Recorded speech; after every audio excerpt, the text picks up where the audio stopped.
अगली खबर भी मध्य प्रदेश से ही है। अब बात करेंगे योग आयोग की। मध्य प्रदेश में योग आयोग का गठन कर दिया गया है। योग आयोग के गठन का मकसद सीधा सा है कि ज्यादा से ज्यादा लोग योग के साथ जुड़ सके, कनेक्ट हो सके, अपने जीवन में योग को अपना सके। लेकिन इस सब के बीच जब योग के आयोग के अध्यक्ष की तरफ से यह कहा गया कि मदरसों में भी बच्चों को योग कराया जाए, तो इस पर मजहबी सियासत होने लगी। अब सवाल यह उठ रहा है कि जब दुनिया योग को अपना रही है तो फिर मध्य प्रदेश में मजहबी सियासत आखिर क्यों और कौन कर रहा है? रिपोर्ट देखिए।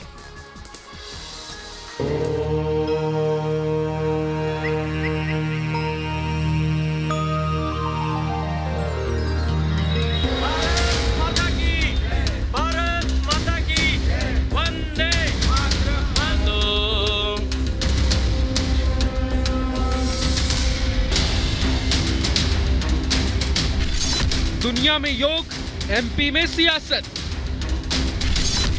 योग पर मजहब की सियासत क्यों? सियासत का समाज तोड़ासन अभी भी जारी है, क्योंकि मध्य प्रदेश में योग के साथ एक बार फिर ओम और अल्लाह को जोड़ दिया गया है।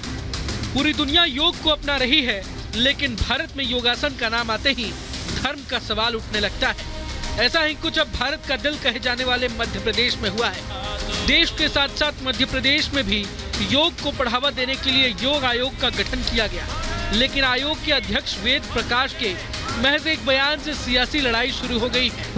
जब स्कूल की बात करते हैं तो सभी शामिल हो जाते हैं, जहाँ पर शिक्षा ली जाती है, जितने इंस्टीट्यूशंस हैं सबको करना चाहिए, क्योंकि योग किसी धर्म विशेष या संप्रदाय विशेष की वस्तु नहीं है। मदरसा हो चाहे स्कूल हो, सभी जो स्कूल हैं उनमें हम देंगे और लोगों से आग्रह करेंगे कि आप योग को अपना। एमपी योग आयोग के अध्यक्ष ने बस इतना ही कहा कि मदरसों में धार्मिक तालीम के साथ ही योग की शिक्षा भी दी जाएगी। जाहिर है योग का कोई धर्म नहीं है, लेकिन इस्लाम के कथित रक्षकों को इससे भारी परेशानी है। ये योग जो है उसमें जो पर्टिकुलर क्रियाएं, योग अगर हम कहें उसको इंग्लिश में कि वो पीटी है, पीटी हम लोग ऑलरेडी यहाँ कराते हैं, लेकिन योग में जो कुछ क्रियाएं ऐसी होती हैं जो हमारे मजहब के खिलाफ हैं, उनको हम बिल्कुल फॉलो नहीं करेंगे। किन क्रियाओं से आपको समस्या है या ऑब्जेक्शन है? अब इस बारे में ज़्यादा डिटेल तो मेरे को नहीं मालूम, लेकिन सूर्य को नमस्कार करना, क्योंकि सूर्य जो है वो मखलूक है और हम खालिक की इबादत करते हैं, तो मखलूक की इबादत तो हम नहीं, हमारे यहाँ जायज़ ही नहीं है,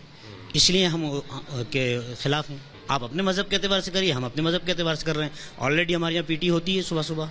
लेकिन सूर्य नमस्कार और प्राणायाम तो आप बिल्कुल नहीं करेंगे, क्योंकि हमारे अकीदे के खिलाफ है, और जब हमारे अकीदे में कोई चीज़ आती है तो हम उसको फॉलो नहीं करते।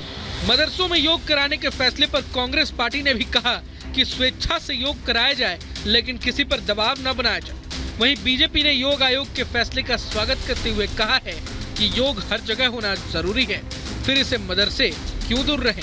ये एक स्वतंत्र देश है भारत, इसमें हर एक व्यक्ति को स्वतंत्रता है, वो क्या करे क्या ना करे, किसी पर भी कोई चीज थोपी नहीं जा सकती है।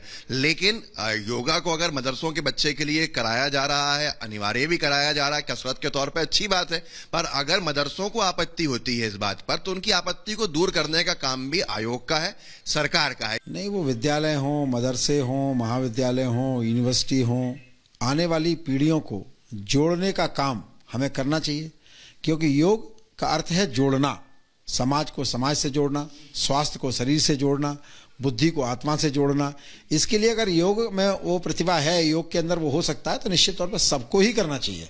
इसमें कोई ये धार्मिक या पंथ का या मजहब का विषय नहीं है, ये व्यक्ति के सर्वांगीण कल्याण का विषय है, और मुझे लगता है सबको अपनाना चाहिए। मदरसे में योग कराए जाने पर शुरू हुई सियासत के बीच रिपब्लिक भारत की टीम भोपाल के एक मदरसे में पहुंची और ये जानने की कोशिश भी की कि आखिर मदरसे में पढ़ने वाले बच्चे योग आयोग के इस कदम को कैसे देखते हैं। बच्चे भी हैं जो यहाँ पर पढ़ रहे हैं, मैं उनसे बात करने की कोशिश करता हूँ कि अगर वो कुछ बात कर पाए, बोल पाए। तो बेटा आप ये बताओगे, ये जो बात हो रही है योग को लेकर, जैसा कि यहाँ के सुपरवाइजर कह रहे हैं कि योग नहीं करेंगे, उसकी कुछ क्रियाएं नहीं करेंगे, आपको लगता है करना चाहिए कि नहीं? सर जो जायज़ है हम वो करेंगे सर, इस्लाम में जो जायज़ है हमारे ऊपर फ़र्ज़ है वो करेंगे सर, उससे हट के हम कुछ नहीं करेंगे सर। तो दिक्कत उसकी किस क्रिया से योग? सर हमारे इस्लाम में हमें अल्लाह ने सब चीज़ें बताई हैं, हमें जो फ़र्ज़ किया है, हमें जो बताया गया है हम वही करेंगे, उसके अलावा हम कुछ नहीं करेंगे। उनका साफ तौर पर कहना है कि हम अपने धर्म के हिसाब से ही जो है वो योग अगर एक पीटी की तरह तो करेंगे, लेकिन अगर ये धर्म से जोड़ के या सूर्य नमस्कार कराया जाता है तो उससे इन्हें दिक्कत है, ऑब्जेक्शन है, और इसीलिए इन्होंने कहा कि ये वो सब सूर्य नमस्कार हो या प्राणायाम हो, इस तरह की योग की जो क्रियाएं हैं वो नहीं करेंगे। साथ ही साथ इनका ये भी कहना है कि इनकी जो नमाज अदा करने की जो तरीका है वही एक पीटी है, योग है, तो दूसरा योग की ट्रेनिंग के नाम पर इन पर थोपने की कोशिश क्यों की जा रही है? बहरहाल योग पर सियासत कोई नई बात नहीं है, लेकिन अहम बात यह है कि इसी साल मध्य प्रदेश में विधानसभा के चुनाव होने हैं। ऐसे में चुनाव से पहले योगासन पर छिड़ा ये सियासी घमासान कौन सा रूप धारण करता है, ये देखना दिलचस्प होगा। Bureau report, Republic Bharat.